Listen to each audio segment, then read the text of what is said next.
ଜଗନ୍ନାଥ ଜୟ ଜଗନ୍ନାଥ। ସାଙ୍ଗମାନେ ଶୁଭ ସକାଳ।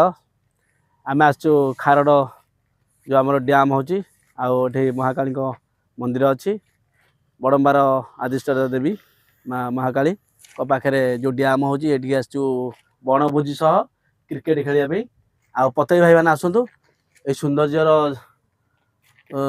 କ'ଣ ସୌନ୍ଦର୍ଯ୍ୟ ଯେଉଁ ଜଙ୍ଗଲ ଅଛି ତାକୁ କ'ଣ ଅନୁଭବ କରନ୍ତୁ ପତେଇ ଭାଇମାନେ।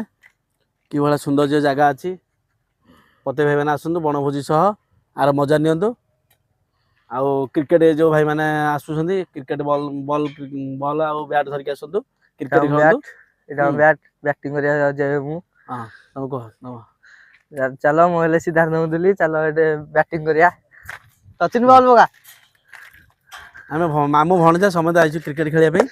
ଦେଖ ଆଉ କାହିଁକି ନା ଆଉ କିଛି ଦିନ ପରେ ଆଉ ଗୋଟେ ପାଣି ଭର୍ତ୍ତି ହେଇଯିବ। ପାଣି ଭର୍ତ୍ତି ହେଇଗଲେ ଆଉ କୌଣସି ବନ୍ଧୁ ଏଇ ଭିତରକୁ ଆସିପାରିବେନି।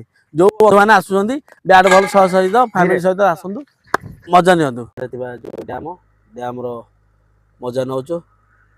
ଡ୍ୟାମ୍ରେ କାମ ଚାଲିଛି ଆଉ କାମ ସରିନି କମ୍ପ୍ଲିଟ୍ ହେବନି। ଯେଉଁ ବନ୍ଧୁମାନେ ଆସୁଛନ୍ତି ଏଇ ଡ୍ୟାମ୍ର ମଜା ସହିତ ବଣଭୋଜି ମାଙ୍କ ଦର୍ଶନ କରି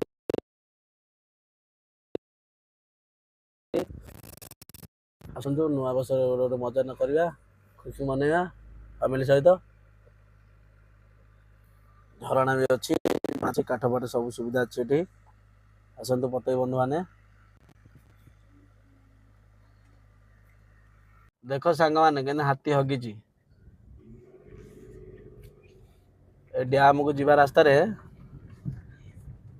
ହାତୀ କେମିତି ହଗିଛି ଦେଖ ରାସ୍ତା କଡ଼ରେ। ଯେଉଁ ବନ୍ଧୁମାନେ ଆସିବେ ଭୋଜି କରିବା ପାଇଁ ଦେଖିକି ଯିବା ଆସିବା କରିବେ। କାହିଁକିନା କୌଣସି ମୁହୂର୍ତ୍ତରେ ହାତୀ ପଳେଇ ଆସିବ କେହି କହିପାରିବେ ନାହିଁ। ସେଥିପାଇଁ ନିଜ ନିଜର ସାବଧାନ ସହ ଆସିବେ। ତ ବଣଭୋଜି ଚାଲିଛି। ବଣଭୋଜିରେ ଆଜି ଆଇଟମ ଆମର ହେଇଛି କ'ଣ କ'ଣ ଭଣଜା ଦେଖେଇବେ। ଭାତ ହେଇଛି, ସାଲଟ ଗୋଟେ ହେଇଛି। ଆନ୍ଧ୍ରା ଚାଉଳ, ଏଟା ପୁଣି ଆନ୍ଧ୍ରାରୁ ଆଇଛି ଚାଉଳ। ହଁ ସାଲଟ ଏଇଟା ହଉଛି କ'ଣ ମଟନ କଡ଼ାଇ ମଟନ ଖଟା ଭାତଟା ଥା ଏତିକି ହେଇଛି। କମ ଆଇଟମ ଆଉ ଯାହା ହେଇଥିଲା ସବୁ ତ ଖାଇସାରିଲୁଣି। ଫଟୋ ଭିଡ଼ିଓ ଯାଇଛି। ଚିକେନ ପକୋଡ଼ା, ମାଛ, ଅଣ୍ଡା ଚପ।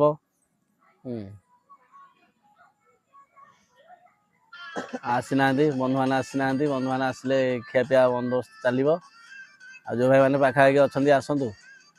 ଆଉ ଭୋଜି ଖାଇବା ପ୍ଲସ୍ ବୁଲିଯିବା। ଡ୍ୟାମ୍ର ମଜା ନେଇକି ଘରକୁ ଯିବା।